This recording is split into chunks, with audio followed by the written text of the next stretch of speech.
record. All right, hello everybody. This is Damien Cassidis here with an amazing interview today.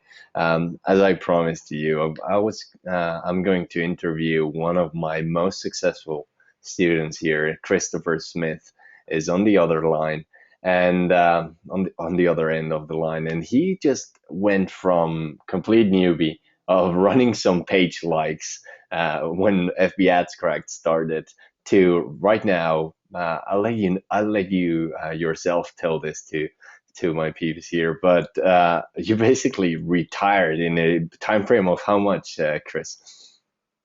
Basically a year. A year, right? Less, So I a mean, little less than a year. Yeah. and how much did you make from zero to how much did you go from in that year?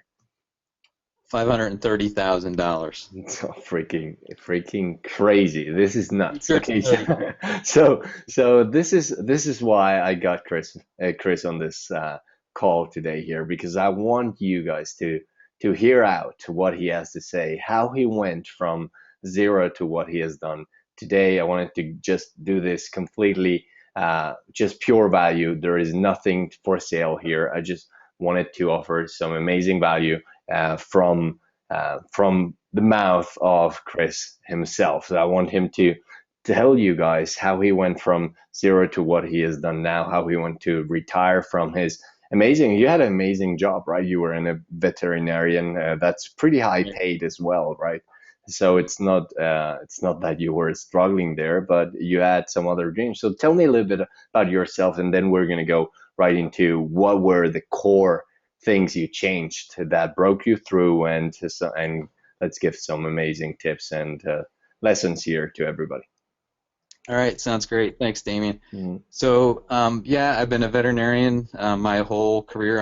I'm 48 years old and 22 years as a vet, but I always had entrepreneurial dreams during that time. And just like a lot of us, real estate and multi-level marketing and blogging and all these kind of things I've tried over the years, and I've made a little money and lost a lot of money and found myself after some bad real estate transactions, $100,000 in credit card debt and all kinds of mess. But kind of fast forward to last end of last year, I one of my mentors introduced me to the Teespring idea, and then um, had some ups and downs early in the year, but really summertime after really coning in on Damien's course, just focusing, studying, saying I'm going to figure this out. I figured it out, and so most of my revenue of that money came from basically July through the end of the year. Wow. Um, Yeah.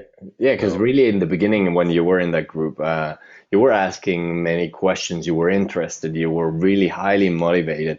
And I remember you asking me a lot of questions per private messages, and you were kind of not the best one in the group. You were not the one that was making the most amount of money and getting the most results. But then fast forward, as you said, last time I saw this post, like you retired 500,000 applying those techniques, saying thank you to all the people that helped you, and so me included in there. And it was really, I felt honored there, really, to say the least. It really made me happy to see that because I wasn't expecting it. I saw that you were having great results when Tea Profits Recipe launched, but this is just out of my mind now. It's right. insane, right? So let's get into this now a little bit on so yeah, you were applying Tea Profits Recipe, and but there are many out there that are applying it right now as well, and not everybody is making 500,000 a year right now and retiring. So what was that main core point, or those main core points that you changed, or those mistakes you were making that you needed to change in order to break through? Um, what happened there? Like basically Um, just I, I think there's probably a couple key factors. One is belief. If you don't believe that you can make that kind of money, then you're not going to make that kind of money. And I don't think I believe that I can make that kind of money, but I thought I could make, okay, can I make $10,000 a month? Can I make $5,000 a month? So you need to get to that stage where you can, whatever you can believe in, you got to grab onto that. And then the next thing is just immersing yourself in the content of the courses that you've taken. So many people buy courses, they don't look at them, or they look at the first 3 videos, and then they go out there and they create all kind of Facebook ads and then spend hundreds of dollars and not get any results, and then quit or think this is saturated or it can't work. And the thing that you got to do is keep looking. Yes, you want to look on Teespring and all Pinterest and everything for ideas, but also look at those success cases as motivation. Because if you think it's saturated and you go on Pinterest or Teespring and look at these running campaigns and people are selling 1,000 shirts still and 300 shirts and 100 shirts, that should motivate you that, damn, people are still making a lot of money in this thing, and there's no reason that I can't figure this out. So I'd say that was one of the things that I kept doing, was looking at those cases as proof that this still works. And then the third thing is dig a little deeper than everybody else. So when you're looking at an idea and it's in, let's say, a huge niche like the fishing niche, it's going to be tough to take an idea that's run and run and run and put an ad up and sell that same idea. You got to put a twist on it. You got to tweak it. You got to make a better design or a better phrase or something that's going to resonate with a person better. Because remember, people are making shirts for these for all these big niches over and over again, and if they see the same shirt over and over again, they're not going to buy it. So you want to take an existing idea. Damien teaches, take a scalable idea and then make it better. And it doesn't just mean necessarily graphically better, like a prettier picture, which that can be one thing, but also just a funnier phrase or a little twist that's going to grab somebody's attention. Mm-hmm. So I'd say my breakthrough was those big things, just getting the belief, and just learning also to read Facebook ads, and that takes time. I think in the beginning there were some shirts that I ran that I did fairly well with them, but then I let them peter out and didn't sell. And then as you get better and you learn how to make a campaign last longer and get more sales out of it, that really helps too. And you can keep relaunching and relaunching and relaunching, and that way you're not having to come up with so many designs all at once.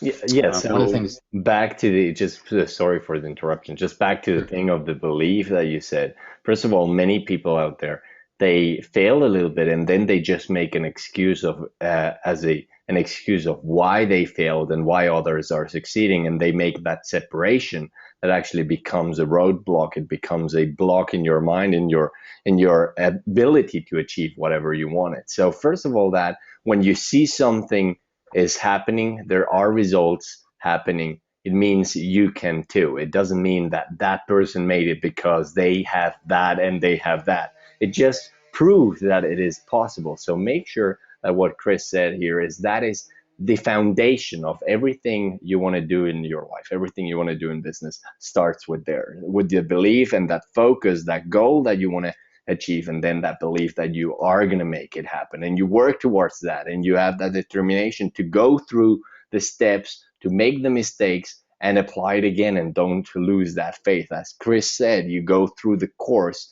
over and over until you have it down to a science. You know everything and you're applying it exactly as it's taught. And now back to the thing you just mentioned when I interrupted you. You said you learned how to identify when a campaign was doing well and when a campaign was doing bad. You before we started recording this, you said something about that you weren't testing with as much money as most of other people were doing, and you still found those winners with a different tweak. Just can you tell a little bit about that there? Sure. So when I start a campaign, well, when I got started doing this, I had very little free time, and so I kind of flew by the seat of my pants. I didn't know internet marketing. I didn't know internet advertising. I didn't know how to read all the analytics. I could understand. It wasn't too hard to understand what a good ad looks like, or I mean, what a good response looks like. And so I don't have a lot of time to set up, split testing, 15 different ads and that kind of stuff. So in the beginning, especially if it's a new niche, I will make 1 to maybe 2 or 3 ads and kind of put all the age groups together, all the gender together, unless it's a specific gender niche, meaning if it's a crochet niche, I will, target women, obviously, but fishing even men and women are just as passionate. So a lot of times I'll start with 25 to 55 years of age, and then so here was a campaign that did really. This was actually the second group of ads. I probably shouldn't start with this because Yes, that's this fine. shows a That goes right crazy into what amount. we, yeah, it's much easier to over like what you wanted to explain within a clear example. So But guys, this is going to be a case study kind of how much did this yeah, campaign actually make? How much did that this one I sold over 3,000 shirts on. So stick? um, I think I was priced at. It was making about $16 on average Wow. per shirt. So it was hoodie sales, Yeah. or your t-shirt was just one color and you were It was selling a at lot. 24. So, so in the beginning, I'll make ads. This was one that I was testing. I'll make ads, and to me, like this click-through rate of 5 to 7% on an initial ad. These are a couple different interests, and all the people lumped together.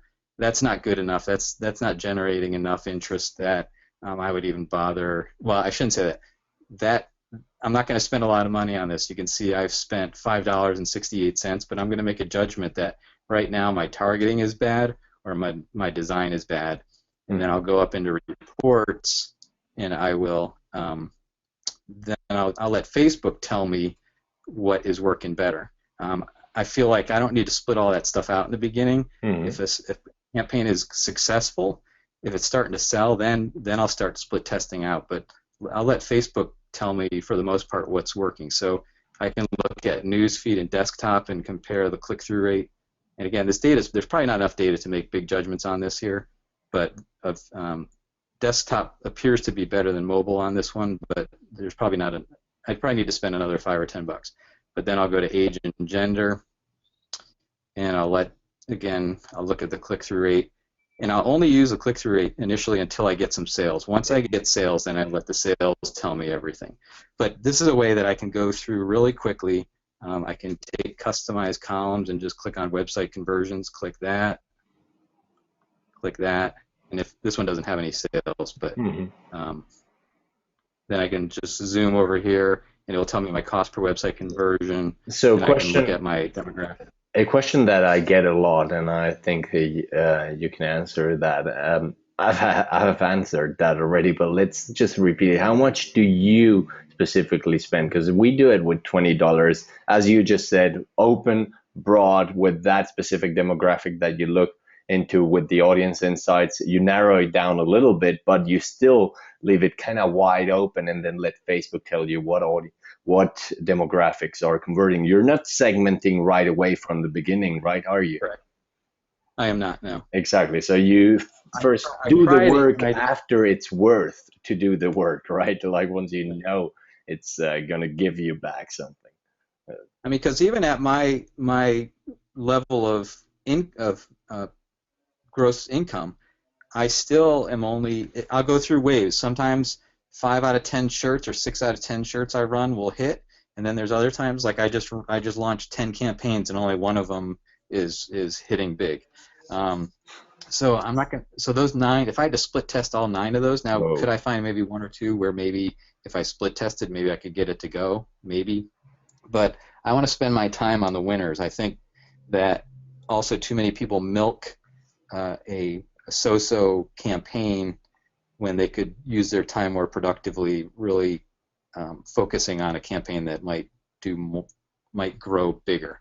Hmm. And I think that was why I was able to achieve the amount of income is I really didn't spend a lot of time nursing campaigns where, gee, if I spend $30 today on this ad as opposed to 20, it's going to go into a negative ROI. Those aren't worth my time. I want to focus on the winners. Hmm. So you basically, after those 10, you find one and then you put all the effort into that one, segment it out, do split testing if it's needed. You did interest split testing if it was needed, age split testing, demographic split testing, placement split testing, everything once you know that that campaign or that specific campaign is working already on the broad side, right? Once it's broad, Yeah. it's working on broad, it's definitely going to work once you narrow down even more, you target even better, and you do more work. So find those winners, Right. just kind of to recap so that our listeners here Yeah. actually get all the recaps, all the Yeah. little golden nuggets. It's you test broad, and then you narrow down and do the work on that. You find that gold that's broad, and then when you narrow down and put all the effort into to increase the target, improve the targeting, to improve the segmentation, to improve this the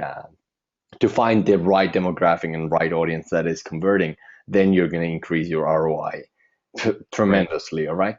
So Right. what's next? And What? then one last just addendum to that though. Once you learn your niche, start narrow. Start Mhm. with the Exactly. people that you know are going to buy, because if it doesn't sell to that group, it's not going to sell to the broader group. So everybody looked at Matt Schmidt's seminar and they saw the nurse shirt and they're going to go out and say, I got to do a nurse shirt, I got to do a nurse shirt, but they don't have any idea what the targeting is. So if you're going to go into a niche, learn that niche and make it a focus. So anyway, next thing. Yes. Perfect. All right. So from here, show me just real quick. So this is from the ad perspective. Now, when you find, you said that you always go into niches or designs that you found have worked, but you make them even a tweak. So let's show one example of that, and then kind of how you target it, how you set up the ad, and so on, so that they can see kind of everything, right? Because Okay. everybody wants to know every little step, right? So this one, and let's break it down. Let's This was break one of this my campaign down. this is one of my top selling shirts. Here was the front. It's a fishing shirt, obviously, and then the back Yeah, here. nice. All right. So a pretty good graphic. It's not out of this world fantastic, but obviously it's a hilarious Hmm. phrase if you know the slang. So this idea I got actually, I think it was off of Zazzle or some page like this. So don't forget about these pages. But it was a terrible setup. It might have looked like this. Yeah. Just simple text. You could hardly read it, that kind of thing. So we just made the design better. And then when I launched it to a broad audience, and then once I started really getting sales, then I look at all these ads. This was actually the second round of ads. This is a whole different campaign.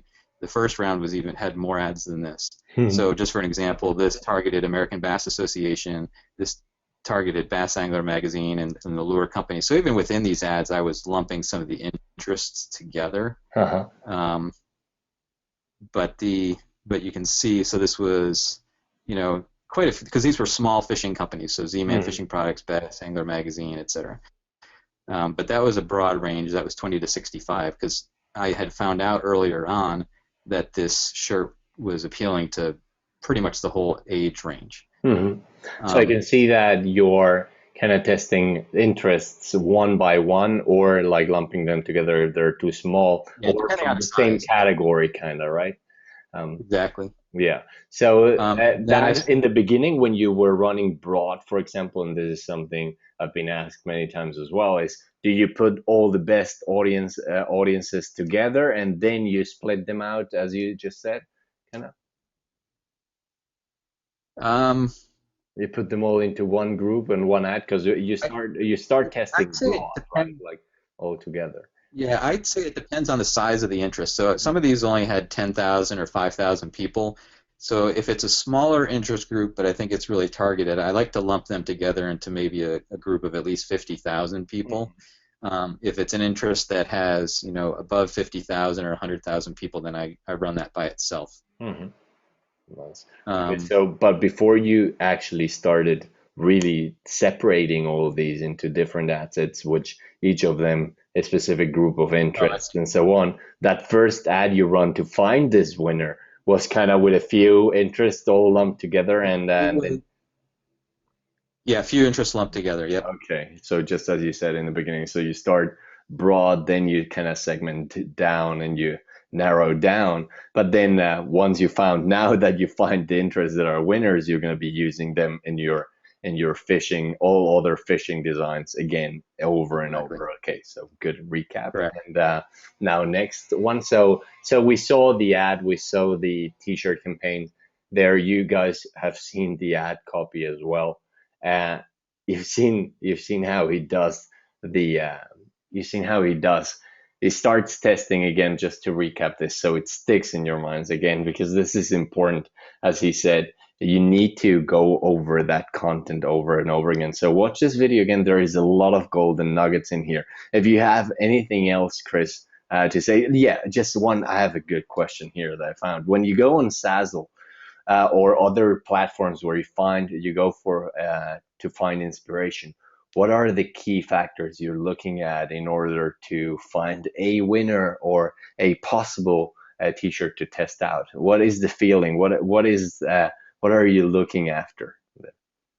It's a phrase, really, it's a phrase that makes me say, "Oh my God, that's hilarious," or pulls at your heartstring, and put yourself in your customer's shoes. So if I'm going for a dog shirt, dog people are inundated with shirts that are cute and don't say much.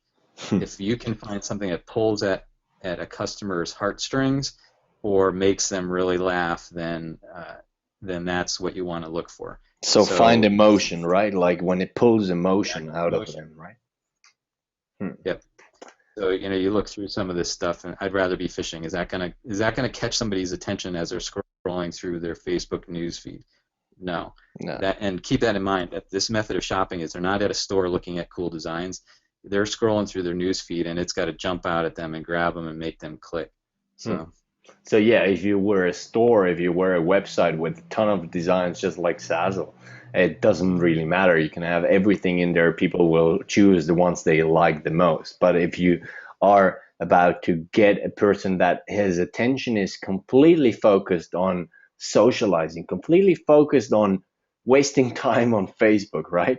So you need to yeah, get them out of that state, of that blue Facebook mind state, and get them into what you want them to do, which is buy your t-shirt. So you need to break that pattern. You need to get their attention really strongly. And the only way you can do that is by pushing emotion. And if you can grab their attention. So let's find, can you show your ad image again real quick, right there under your campaign, um, so that they can see why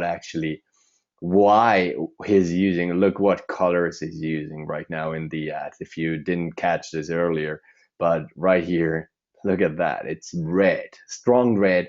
The design is made big so that it immediately they can see what it is, what it says, and if it's talking to them. They see the fish, they see the page name is something related to fishing, so it's going to catch their attention right there. Fishing is live. And that is going to it's going to take their attention right away to this. And if they look at it, it pulls some emotion inside of them.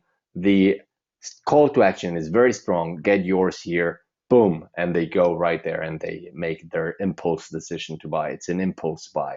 So Chris, this is amazing content here. I'm pretty sure people are going to get a great value from seeing this, seeing the process, how you find those good designs, how you structure your testing on to find those winners. And then once you find the winners, anything about scaling? What do you say about scaling? Are you more of oh, the I, conservative scaler, or are you more of a kind of big approach scaler? I'd say that's changed a little over time. I find that it's harder to scale increasing dollar amounts on an ad. So I scale to other interests, and so I'll double my. So maybe I start out at $10 per ad set or $20. I'll go up to 30 to 40, but then at that point I'll start to create similar ads and put $10 or $20 on those to other interests, or start again segmenting out my age groups and my genders, to try to find a higher ROI.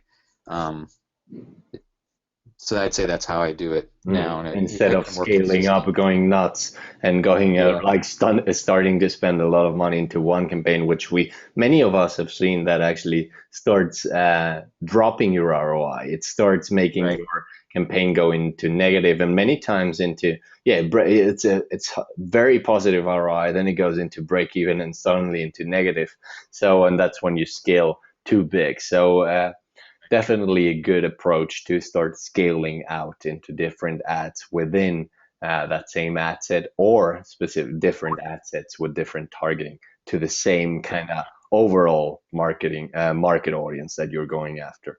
So I think that this is pretty much it. We've been here, I think, over 20 minutes, a little bit already, and I appreciate all your or your time and effort here to actually share this amazing content with our people here, Chris. And definitely let's keep rocking this. And I wish you like you go now, you build $1 million business or something. What's the next step there before we sign off? Sounds good. I just, I've had some time off now, and I'm kind of getting re-engaged and making my plans for the year. So I appreciate it, Damien, and just keep learning, guys. Don't give up. Keep learning. There's you'll get a breakthrough. Just keep learning. Nice. Thank you very much, Chris. Thanks. Bye.